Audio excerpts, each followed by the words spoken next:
కీర్తన గ్రంథం 58వ అధ్యాయం 10వ వచనం. కీర్తన గ్రంథం 58 అధ్యాయం 10వ వచనం. ప్రతిదండన కలుగగా నీతిమంతులు చూచి సంతోషించుదురు. భక్తిహీనుల రక్తములో వారు తమ పాదములను కడుగుకొందురు. ఈ వాక్యమును బట్టి చూస్తే యేసుక్రీస్తు రక్తములో ప్రతి పాపము కడగబడును అన్నాడు. రక్తంలో పాపం ఎలా కడగబడుతుందండి? కానీ ఇక్కడ రక్తము అనగా ప్రతిదండన.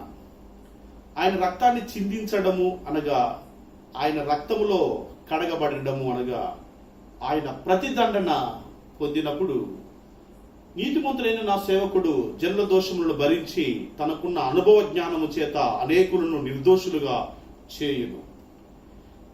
తనకున్న అనుభవ జ్ఞానం చేత అనేకులను నిర్దోషులుగా చేయును. ప్రతిదండన కలిగినప్పుడు తనకున్న అనుభవ జ్ఞానమును బట్టి అనేకులను నిర్దోషులుగా చేశాడు యేసుక్రీస్తు. దీనినే దేవుని భాషలో ఆయన రక్తములో కడగబడినటువంటి వారు అని చెప్పబడింది. ఆయన రక్తములో కడగబడిన వారు అనగా ఆయన ప్రతిదండనలో కడగబడినటువంటి వారు, ఆయన అనుభవ జ్ఞానములో కడగబడినటువంటి వారు రక్షింపబడ్డారని, యేసు యొక్క అనుభవ జ్ఞానము మనలను పవిత్రులుగా చేస్తుందని ఈ వాక్యమై నమ్మవచ్చు. ప్రతి దండన కలుగగా నీతిమంతులు చూచి సంతోషించేవారు.